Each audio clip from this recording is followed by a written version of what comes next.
Je vais recommencer. J'en ai plus.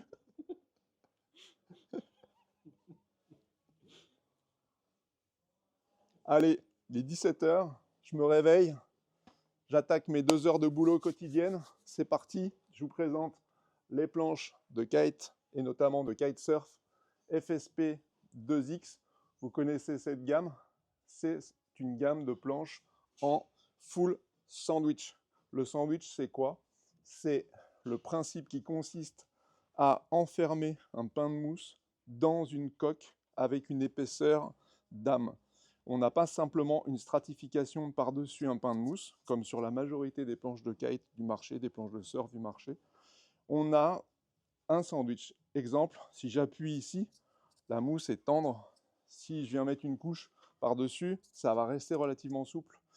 Par contre, là, je vous mets au défi d'enfoncer le sandwich PVC. C'est absolument impossible, c'est hyper solide. C'est aussi étanche à l'eau. Donc retenez bien ce matériau, le PVC, dont on se sert comme enrobage autour de la planche. Donc c'est quelque chose qu'on vient plaquer sous vide. Ça demande beaucoup de temps, c'est très complexe de tourner le PVC qui est un matériau très rigide. Donc réussir à le tourner, ça fait 60 à 100 km3. Réussir à le tourner sur les rails, vraiment faire la forme, ça prend énormément de temps. Si tu veux bien aller par là, Mathieu. Ça prend beaucoup de temps. Et du coup, ce n'est pas quelque chose qui est courant, que vous retrouvez sur toutes les boards. Ça rend les boards qui n'ont pas cette technologie sont généralement beaucoup moins durables. Et ça, ce n'est pas un truc qui me plaît. Je vais vous montrer un petit quelque chose. On pense souvent que Gong est arrivé avant-hier dans le monde du kite. Alors, je ne l'ai jamais montré, mais 1998, ça, c'est les boards que je faisais dans un atelier, garage, atelier, qualifiez ça comme vous voulez. Board directionnel, vous voyez, elle a vécu. Hein. Il y avait déjà des channels, c'était déjà full sandwich en PVC. Ce sont des technologies planche à voile. Donc ça, c'est les premières boards que j'ai pu réaliser. J'étais jeune et fringant. Et ces boards-là, mais elles marchaient, et elles marchent encore. Hein. C'est encore assez rigolo de naviguer avec. Donc 1998, première board. On passe, donc on est déjà en sandwich. Hein. Là, on passe, après 2005, 2007, 2008, on passe sur des boards qui sont toujours en sandwich, qui pour le coup sont fabriqués en usine. C'est plus fait par ma personne, one by one. C'est notre seconde ligne de board de kite. Et ensuite, je vous passe les différentes itérations successives. Ensuite, on passe à des boards de ce type-là, qui ont bien vécu. Des boards super light pour faire du freestyle. Full carbone. Celle-ci sans PVC. PVC uniquement sous les talons, donc jamais commercialisé. Board d'Ayrton. FSP 2X. Board qu'il adore, parce que comme elle n'est pas trop light, il l'adore, parce que quand il fait des flips, il peut la reprendre, elle ne s'en va pas dans le vent. Donc ça, c'est vraiment une de ses boards fétiches.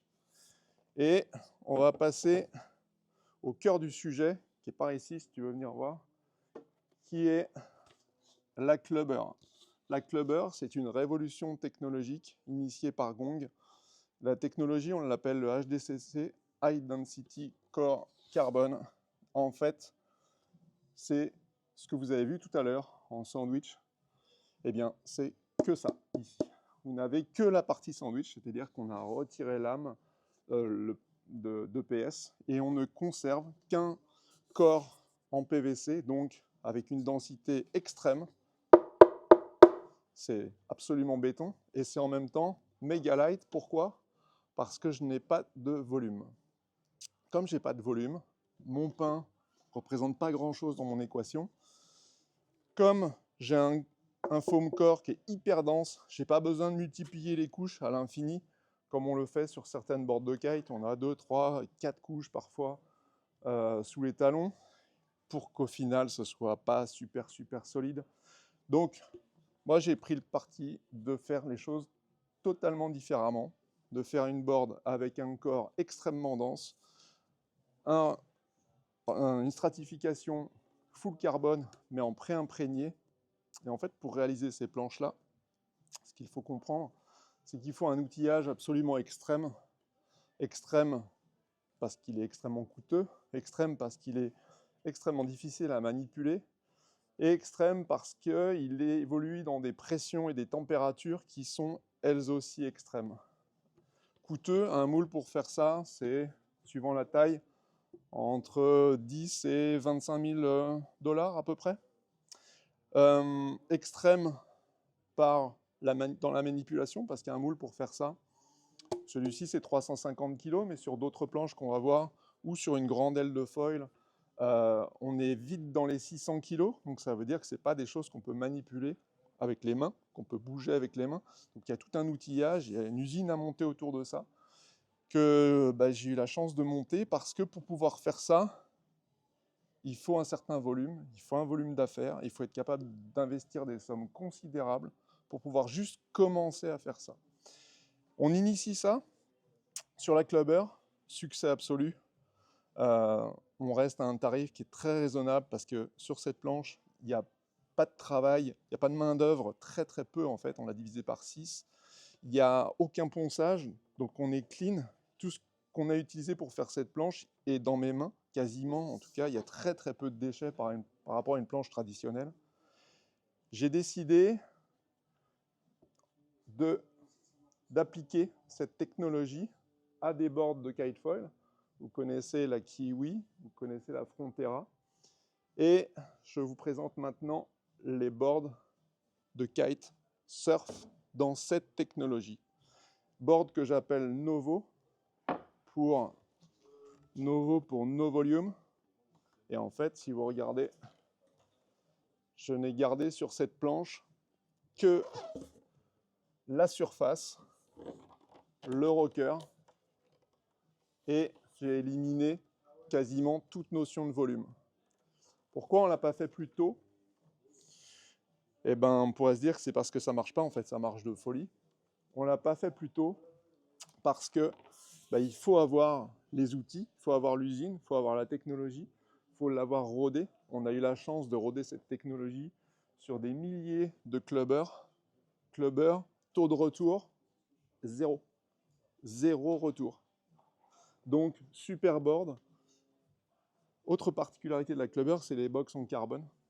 Ce qui explique aussi qu'il y a du zéro retour, c'est qu'on est sur un matériau qui est homogène, qui se tient lui-même. On n'a pas un box plastique dans une autre matière collée à du carbone. On est full carbone. Et pour en revenir à mes planches de kite surf, pourquoi on ne les a pas faites plus tôt? Eh bien parce que ce sont des investissements considérables. Aujourd'hui, on peut se le permettre. Et on a sur ces modèles No Volume décliné 3 modèles, 3 shapes, dans lesquels on a conservé les shapes que vous connaissez, la catch, la paille et la chemical.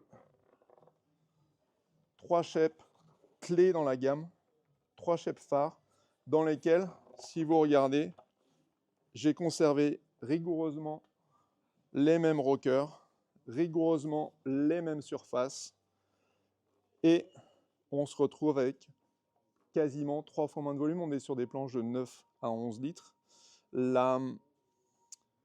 Qu'est-ce que ça apporte sur l'eau? Ça apporte principalement pas de rebond.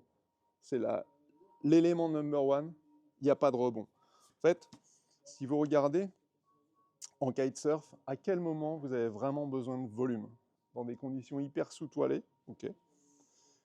Pour le reste, quand est-ce que vous avez besoin de volume? Au moment où vous faites des erreurs parce que vous restez un peu collé sur la lèvre, il faut redescendre. En fait, si vous avez une board avec laquelle vous pouvez attaquer les bottoms, si tu veux regarder le tail, là, regarde. Alors, excusez-moi, toutes ces planches sont des planches dont je me suis servi pendant des semaines et des mois. Elles ne sont donc pas flambantes. Les pré-séries sont parties au team. Vous allez voir une vidéo d'Ayrton avec ça, c'est juste absolument bluffant.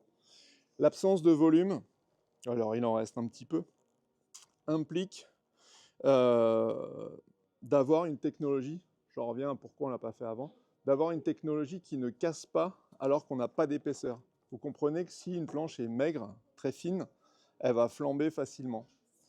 Si elle est épaisse, elle se tient relativement bien, elle ne flambe pas, elle ne plie pas, elle ne casse pas, alors qu'on met peu de matériaux de qualité dessus. Là, on met des matériaux d'hyper bonne qualité, carbone pré-preg, peint en PVC bien spécifique, cuisson, pressage. Et en fait, là où on gagne, et là où on arrive à sortir des tarifs intéressants, c'est qu'on n'a plus de main-d'œuvre quasiment sur ce genre de planche. Donc, ce qu'on investit dans la matière, c'est ce que vous allez avoir vous dans les mains.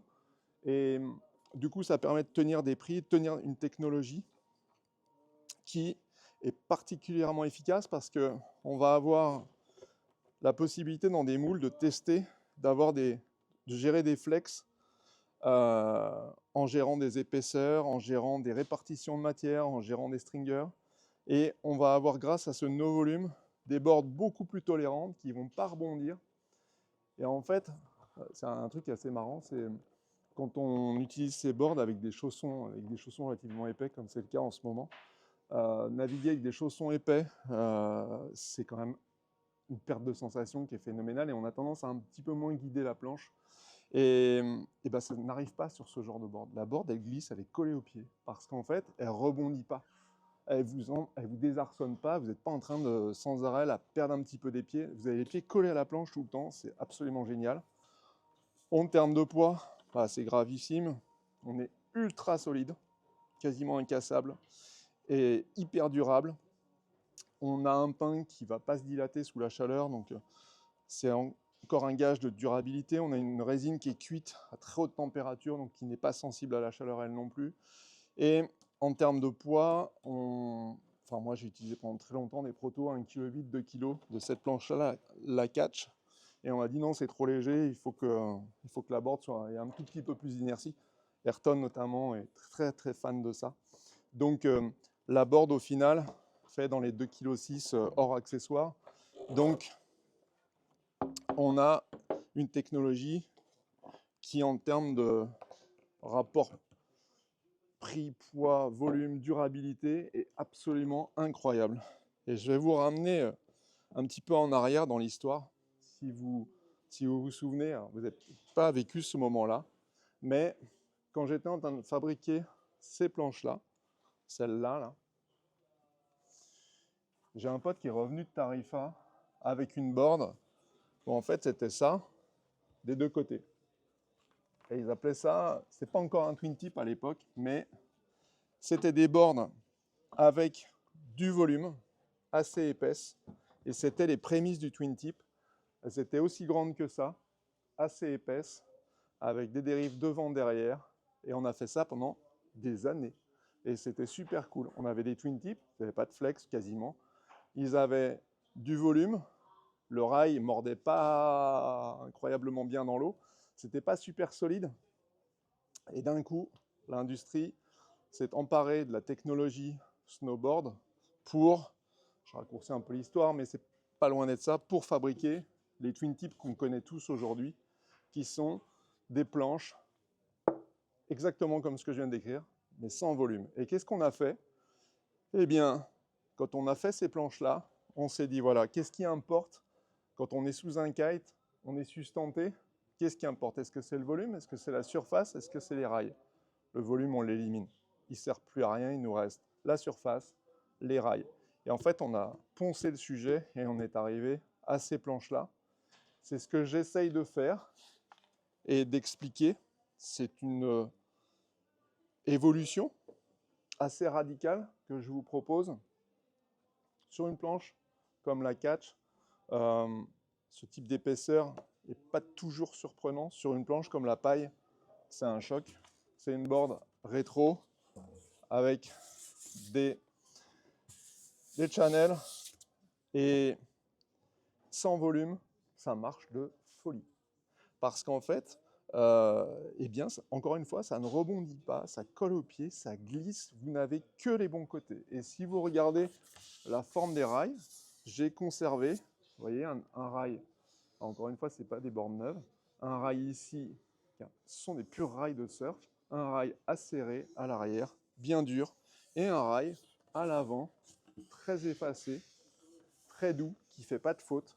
Donc on a vraiment la sensation d'une board de surf, d'une board qui aurait du volume, mais sans ce rebond. Donc on peut s'engager hyper fort dans les courbes. On peut naviguer un peu plus toilé, c'est pas gênant. On n'est pas obligé de naviguer plus toilé. On a, avec ces planches no volume, on a des boards qui sont des boards pour surfer, pour être dans l'esprit surf, pour être dans le strapless. On aura aussi une version strappée, je vous le dis.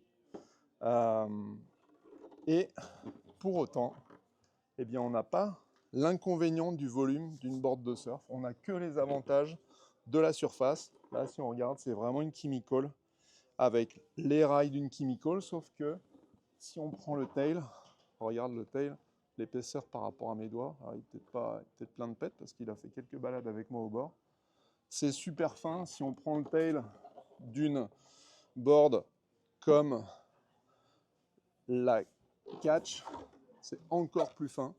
Là, on est vraiment minus. Donc, on a une board qui va vraiment cranter dans les courbes, qui va accrocher tout ce que vous souhaitez. Mais comme elle conserve des rails de surf, elle ne va pas faire de faute. Une planche comme celle-ci, si vous voulez vraiment surfer avec, à un moment, elle va faire des fautes. Parce que le rail n'est pas adapté à une prise de carpe progressive. Il est vraiment fait pour cranter. C'est on-off. Là, on a une entrée dans l'eau qui est très progressive, qui est calculée en fonction du positionnement de l'arête de rail et de la façon dont on l'efface en allant vers l'avant. L'eau rentre doucement sur une surface douce et plus on va vers l'arrière, plus on accroche de l'eau. Sans rentrer dans plus de détails, on a, je le répète encore une fois, sur les planches no volume, conservé uniquement la partie active, utile, positive d'une board de surf kite.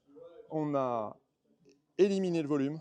Pourquoi? Parce qu'on a une technologie, parce qu'on peut se permettre d'avoir une technologie ultra évoluée, qui est, à mon sens, beaucoup plus clean, beaucoup plus clean, beaucoup plus durable, beaucoup plus plaisir, parce qu'on a une board qui colle à nos pieds, c'est facile. Encore une fois, je vous renvoie vers la vidéo d'Ayrton à Punta Preta ces derniers jours, c'est lunaire, c'est des thèmes, quoi. Et mais pourquoi? Parce que sa board, elle est collée à ses pieds, quoi. Parce qu'il n'a pas besoin de lutter, il n'a pas besoin de s'opposer à la planche, il n'a pas besoin à un moment de choquer comme un malade pour vraiment rentrer dans la board. Non, ses appuis, il peut les stimuler au maximum. La board, elle va toujours accrocher. Si on regarde, dernier point, les accessoires. Là, les planches sont équipées avec un front pad, un tail pad. On va les livrer qu'avec un tail pad d'origine pour laisser le choix aux gens qui naviguent strapless et qui aiment avoir une wax qui colle un peu au pied, avoir ce contact, plutôt que d'avoir le confort du pad, mais qui peut aussi être un peu mou pour certaines personnes. Vous aurez le choix. Vous mettez les front pads ou pas. Et je vous rappelle, les box sont full carbone, totalement intégrées dans la board. C'est une pièce magnifique. On a une grosse empreinte en métal dans la fermeture du moule qui vient créer la forme femelle du box avec la lamelle à l'avant du box futur en carbone, hyper solide. Si jamais vous l'abîmez, c'est la question qui vient tout de suite à l'esprit.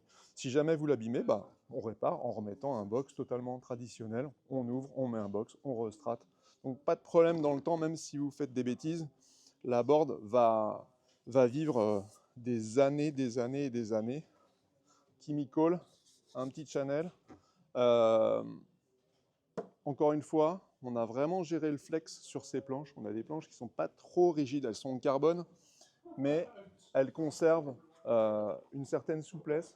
Donc on a une forme de tendresse dans la courbe. Là, on peut vraiment rentrer dedans, c'est onctueux parce que le volume, parce que le rail ne fait pas ça, parce que le rail ne veut pas sans arrêt sortir, parce qu'on peut vraiment l'inscrire dans la courbe sans que pour autant elle plonge comme le ferait un rail de twin tip. Donc voilà, c'est ma démarche pour le kitesurf. C'est donc de proposer l'évolution que moi j'ai pu connaître il y a... Combien ça fait ça? 25 ans 25 ans, 26 ans. 26 ans, ouais, 26 ans, on faisait du twin tip avec des planches super épaisses, des dérives comme ça. C'était waouh! Mais on s'est vraiment régalé, hein. On en a cassé un paquet. Donc, non, c'est cool d'être rendu sur les technologies snowboard, entre guillemets, dites snowboard ou ski, sur les planches de twin tip. J'espère que là, on aura un mouvement, alors sur un marché qui est 100 fois plus petit, hein, le marché des planches de surfkite par rapport au twin tip. J'espère qu'on aura un mouvement sur justement cette tendance no volume, conserver que l'essentiel. Du coup, ça va amener des développements sur les kites avec des kites plus nerveux, plus vifs. Encore une fois, je ne perds à rien. C'est pas parce que j'ai moins de volume que je perds. Et par exemple, il y a un test que j'ai fait qui est sans pitié. Moi, je suis pas bon, je suis pas une star du kitesurf comme Ayrton et bien d'autres.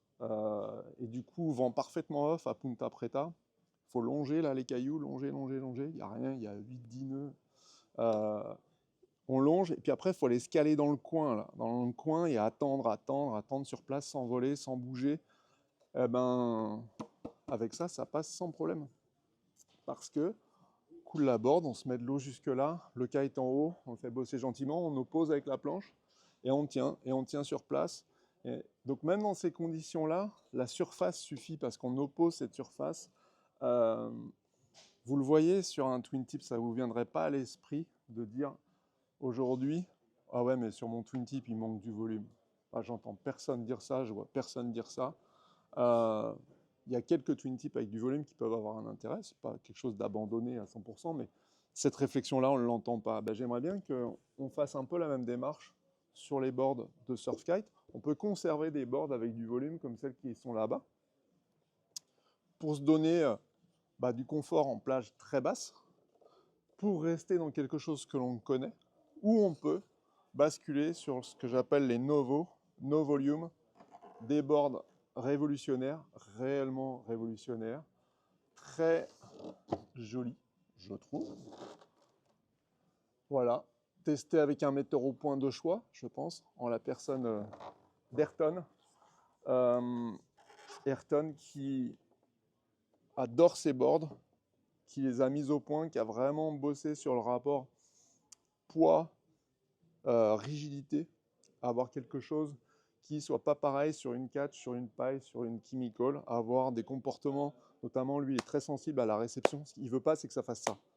Lui il veut quelque chose qui reste sur l'eau, sur lequel il soit confiant, et donc c'est vraiment ce sur quoi on a bossé. Cette planche là par exemple, si je vais dans le détail, la catch, c'est pas 100% freestyle, ça marche ultra bien en freestyle, mais pourrait avoir un nose large comme ça, elle pourrait être beaucoup plus tendue. Or moi je voulais une board, et Ayrton aussi, et Francesco aussi. Francesco adore cette planche, il adore surtout celle-là. Je voulais une board capable de surfer, une board sur laquelle on peut vraiment rentrer dans les courbes, pas un truc pour faire que du flat. En flat, ça marche super bien. Encore une fois, parce qu'on est full carbone, ça a du pop. Cette absence de volume, elle fait que c'est très très gérable, très maîtrisable. On peut arriver à Mach 12 à l'impulsion, popper. C'est exactement comme avec ça. Si je vous mets là-dessus 20 litres en plus, je peux vous assurer que le pop, ce ne sera pas le même, hein. Absolument pas le même. Donc vous allez quitter l'eau beaucoup trop tôt. Là, c'est pareil. On a un pop qui est démentiel avec cette planche. Sur la paille, on a une board avec un glide de fou. Le principe de cette planche, c'est glisser, avoir du glide, avoir une navigation extrêmement fluide, passer les sections, surfer dans du light, naviguer dans du light. On est monté en quad. C'est absolument délectable. On a beaucoup de surface, donc on peut vraiment se poser. Il n'y a absolument pas besoin de volume sur cette planche-là. Et la chemical, exactement le même template que les boards de surf, sans volume. Board préféré de Francesco. Il est complètement in love de cette planche. Ayrton à Punta, la folie aussi. Dès qu'il y a un tout petit peu d'air, il adore cette planche. Ayrton est quand même spécialiste pour sortir dans des conditions absolument incroyables. À Punta, incroyable dans le sens où il y a 6 nœuds. Voilà. Il y a le kite vole à peine et lui navigue. Aucun problème. Donc voilà, je vous ai fait le tour de toute cette évolution, toute cette démarche, 1998, ça faisait déjà un moment qu'on faisait du kite, mais c'était mes premières planches chépées de mes mains. Est-ce que tu as des questions, Mathieu, des interrogations? Non? Eh ben, je pense qu'on a fait le tour. Vous voyez, on propose quelque chose. Nous, on trouve ça absolument fou. J'espère que vous trouverez ça fou aussi. Merci d'avoir écouté cette petite présentation. Je vais retourner dormir. Je crois que ça fait 2 heures, hein, c'est ça? Les 2 heures sont faites, je peux rentrer. Allez, ciao!